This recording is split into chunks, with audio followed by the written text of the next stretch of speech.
Salut YouTube, aujourd'hui nouvelle vidéo. J'ai acheté un terrain en Thaïlande. Aujourd'hui je vais tout vous dire.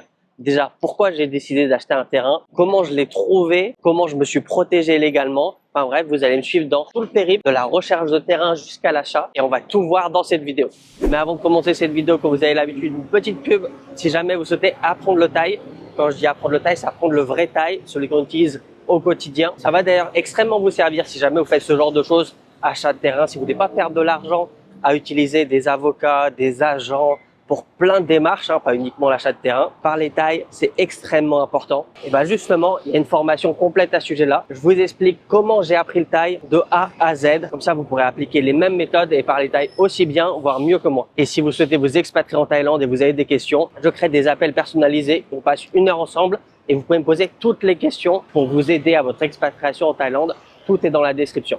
Alors, fin de cette petite pub, déjà, je vais vous dire pourquoi j'ai décidé d'acheter un terrain. Alors, il y a plusieurs mois de ça, j'ai fait une vidéo sur comment je prépare ma retraite en Thaïlande, où est-ce que je pose mes économies pour que plus tard, ça devienne ma retraite. Et parmi ces choses, il y a l'achat d'un terrain. Et ce qu'il y a de bien en Thaïlande, c'est que vous pouvez trouver des terres pour pas cher. Après, il faut un petit peu de recherche pour espérer que plus tard, ça prend de la valeur. Comme je dis dans mes vidéos, moi, je me vois pas vivre à Bangkok toute ma vie et encore moins dans un condominium. Donc, plus tard, dans un futur, j'aimerais, si possible, habiter dans une maison, et pour avoir une maison, il faut un terrain en général. Donc ça peut être un bon tout en un, ça veut dire si j'ai un terrain, je peux le vendre nu et potentiellement gagner du bénéfice. On reviendra sur ce point-là plus tard parce que c'est peut-être pas possible dans mon cas. Autre possibilité, je peux louer le terrain, que ce soit quelqu'un qui cultive ou quelqu'un qui veut l'utiliser en parking ou quelqu'un qui souhaite construire sa maison. Autre possibilité, je peux construire une maison et louer la maison et le terrain. Ça, c'est ce qui potentiellement rapportera le plus de passive income. Et dernière chose possible, c'est construire une maison et vendre la maison, le terrain et potentiellement avoir un bénéfice. Et ça aussi, ça fait partie d'un point où c'est peut-être pas possible dans mon cas, mais on y reviendra plus tard. Ensuite, c'est où est-ce que je vais acheter ce terrain pour que potentiellement ça prenne de la valeur et que l'investissement, ça soit rentable. Je perds pas de l'argent. Et là aussi, j'ai dû pas mal réfléchir. La première chose que je voulais, c'était être proche de la plage. Je me suis dit, la plage, ça peut être pas mal. Peut-être que plus tard, j'aimerais y vivre, j'aimerais voir la mer, être plus relax. Donc, j'ai commencé par Hua Hin parce que je me suis dit, Hua Hin, j'y passe de temps en temps au week-end. J'aime bien.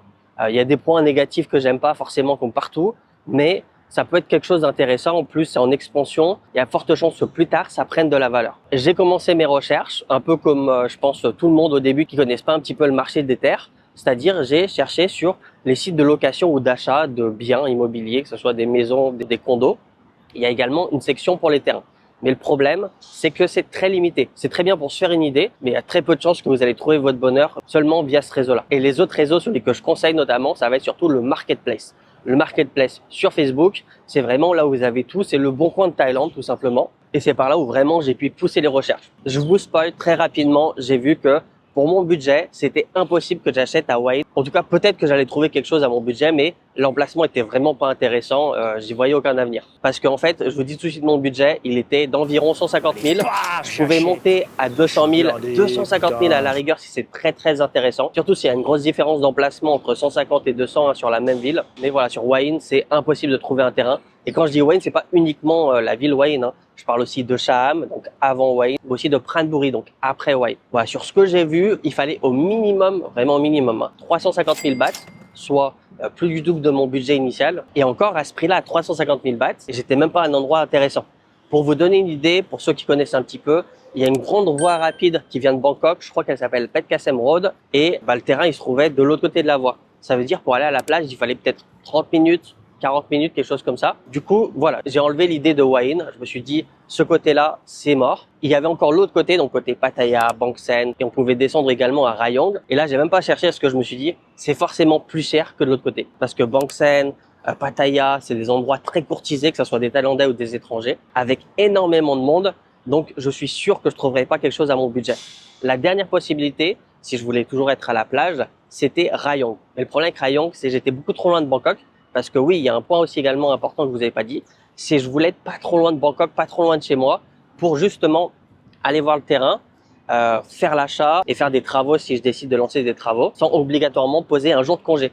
En fait, je voulais pouvoir faire l'aller-retour dans la journée, dans la matinée. Donc voilà, proche de la mer et pas trop loin de Bangkok, c'était mort. Donc là, j'ai cherché un peu plus au nord et j'ai pensé à Lopburi. Alors, Pourquoi Lopburi? Déjà parce que ma belle famille est à Lopburi. J'ai deux beaux-frères qui habitent là-bas et on y va souvent. Et franchement, j'aime bien Lopburi parce que ça rejoint un peu tous les points que j'aime bien, à part un important, mais bon, ça rejoint pas mal de choses. C'est-à-dire, on a le côté nature, on a le côté où c'est pas vraiment la campagne parce que on a un Lotus, on a un Big C, on a des cinémas, on a des grands night markets, des événements culturels, mais surtout, on a la nature, la montagne, le lac. Enfin bref, il y a pas mal de choses à faire et on n'est pas très loin de Bangkok. On est sur 2h30. Donc, je me suis mis à chercher sur Lopburi. Je me suis mis au meilleur point pour acheter un terrain, c'est les groupes Facebook. Vous avez des groupes Facebook pour acheter des terrains partout en Thaïlande. En fait, c'est simple.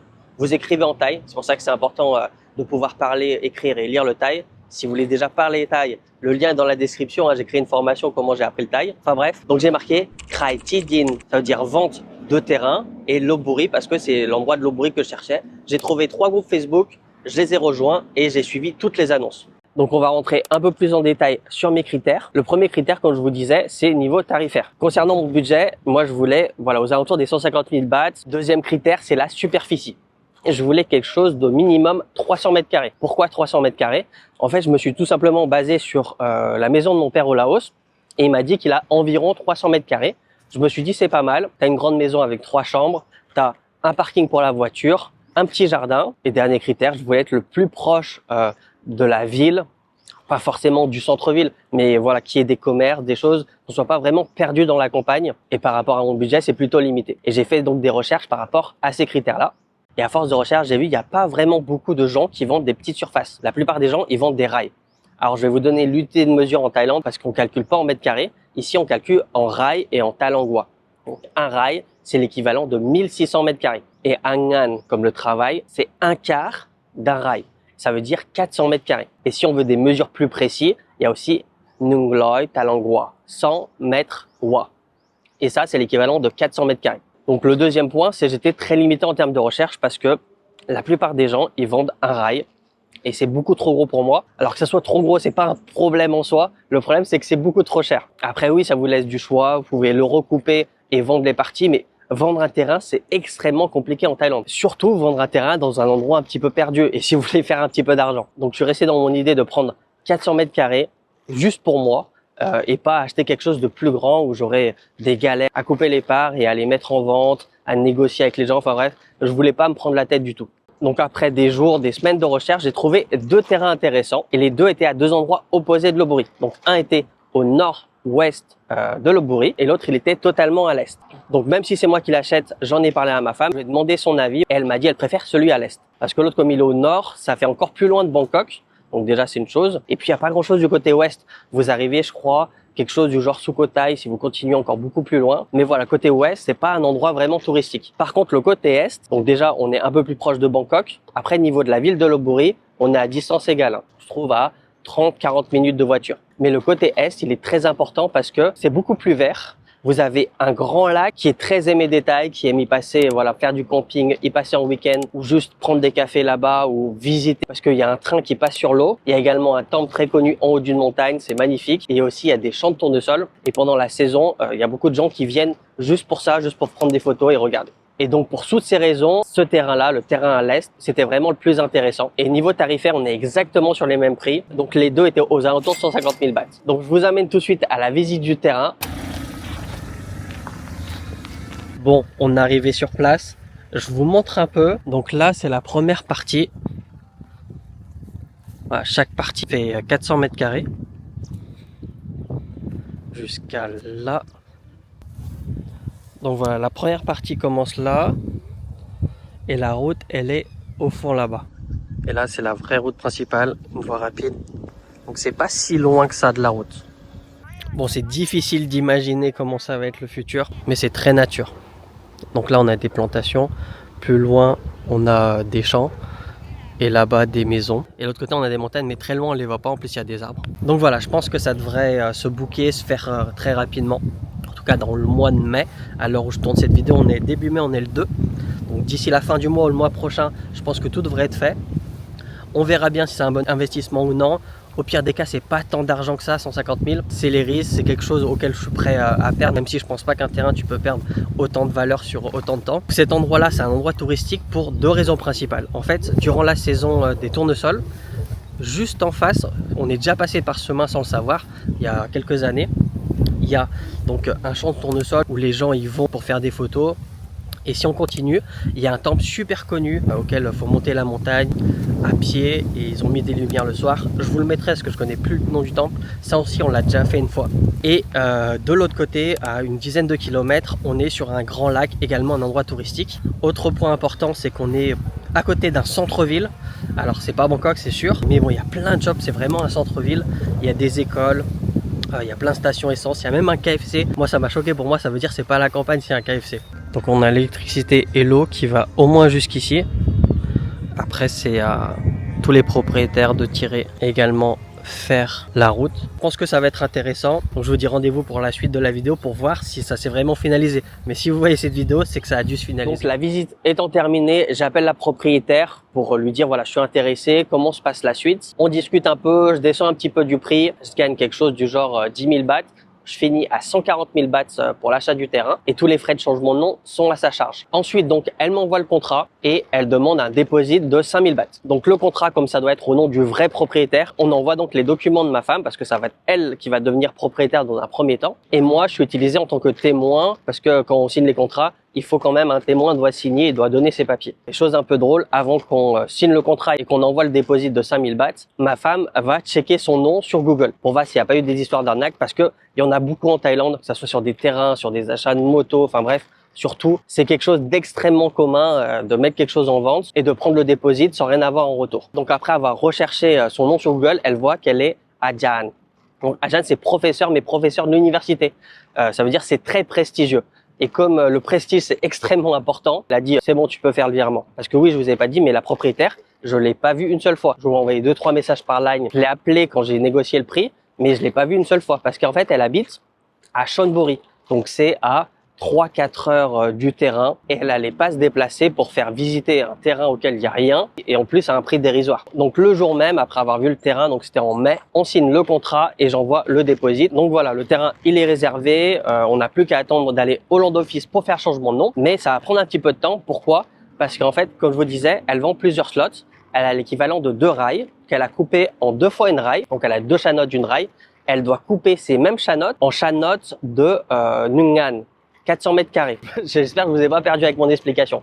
Enfin bref, ça va prendre du temps pour couper ces chanotes en 4 chanotes. Et là, vous allez me dire, mais au final, c'est pas toi qui as acheté un terrain, c'est ta femme. Et donc, je vais vous dire comment je me suis protégé, comment je peux avoir moi le droit au terrain là. Alors, la première chose à faire, c'est un usufruit, un seed kepkin. En Thaï, on dit seed kepkin. Seed, c'est le droit, kep, c'est garder, et kin, c'est manger. Donc, c'est le droit de garder et de manger la propriété. Donc, usufruit, pour ceux qui savent pas, je vous explique rapidement, mais vous pouvez faire une recherche sur Google. C'est le droit de l'utilisation de la propriété. En fait, le propriétaire te laisse le droit d'exploiter la propriété comme bon te semble, pendant une période limitée ou non, c'est toi qui décides. Et ça veut dire que c'est ton terrain, tu fais ce que tu veux. Tu peux construire une maison, y vivre, le louer, enfin bref, tu peux tout faire sauf une chose importante, comme je vous disais en début de vidéo, c'est que tu peux pas le vendre toi directement. En fait, si tu le vends, faut que tu annules ton usufruit pour qu'ensuite qu'il soit vendu. Et là, si vous entendez bien avec le propriétaire, vous pouvez vous partager l'argent ou tu peux tout garder l'argent. Enfin bref, c'est à toi de voir avec le propriétaire. Mais voilà, usufruit en fait, ça veut dire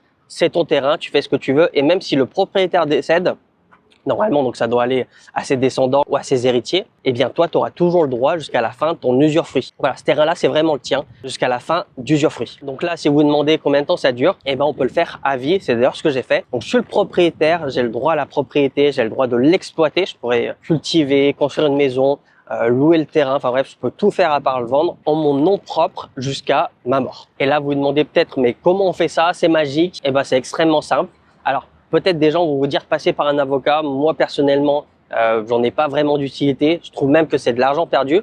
Pourquoi? Je vais vous expliquer. L'usufruit, ça se fait au land office. Ça se fait pas avec un avocat. Usufruit, il n'y a pas 10 000 définitions. C'est juste en termes de temps. Donc, vous avez, il me semble, c'est 30 ans et à vie uniquement. Donc voilà, si jamais vous voulez faire ça, un usufruit, moi je vous conseille pas personnellement de passer par un avocat, c'est de l'argent perdu. Après chacun fait comme il sent, hein, c'est leur argent.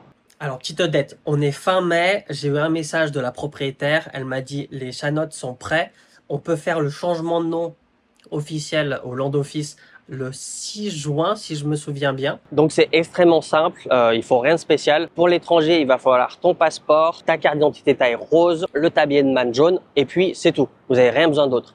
Pour le Thaï, c'est la même chose, mais sauf document en Thaï, c'est-à-dire Tabien Ban bleu et carte d'identité Thaï. Quand on est marié, il faut également l'acte de mariage. Donc maintenant, je vais vous parler des galères, parce que j'ai eu des galères. C'est justement, c'est usufruit. Donc c'était en juin, on arrive au land office, on a préparé tous les papiers.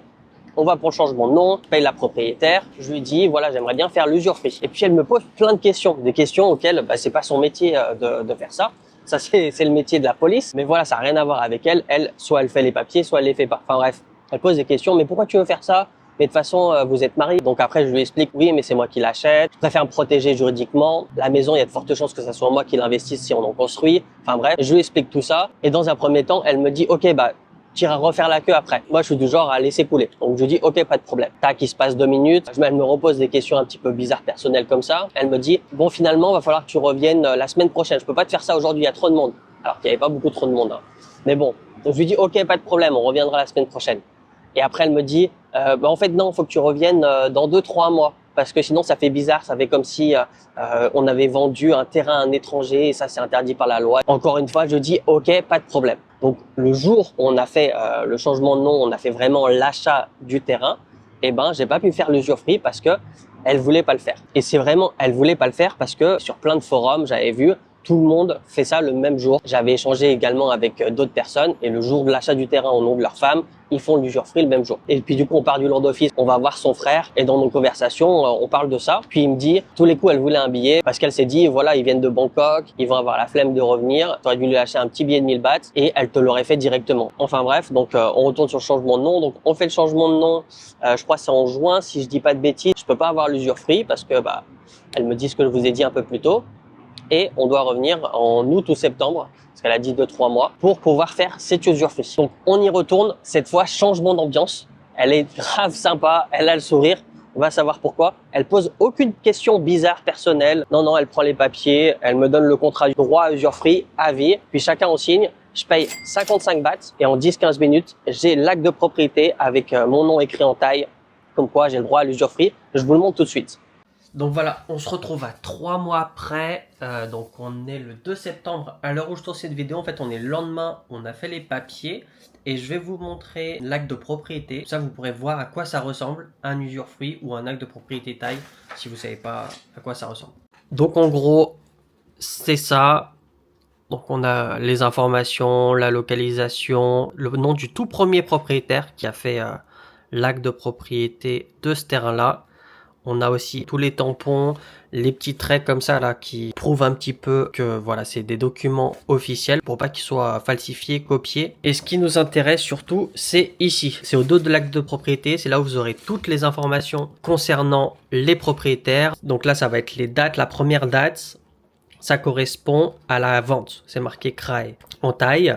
Donc on a le nom du premier propriétaire qui l'envoie au deuxième propriétaire et ensuite le deuxième donc daté du 1er septembre, c'est là c'est marqué Sit Kepkin Talot Chivit Krongpu Trong Sit. Ça veut tout simplement dire l'usufruit jusqu'à mon décès. Donc là vous avez le nom du propriétaire, donc celui de ma femme, et ensuite mon nom avec marqué Sit Kepkin, donc l'usufruit. Je vous remonte le terrain qu'on a visité, donc le jour même on a fait le changement de nom, on est re-allé le voir. En vrai, en tout pour tout, on l'a vu que 2 fois le terrain. Enfin bref, je vous remonte ça.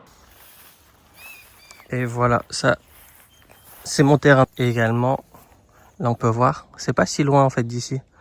Donc là l'entrée du terrain il commence au rouge ici, jusqu'au rouge là. Et finit au rouge au fond. Je sais pas si vous allez voir, ici.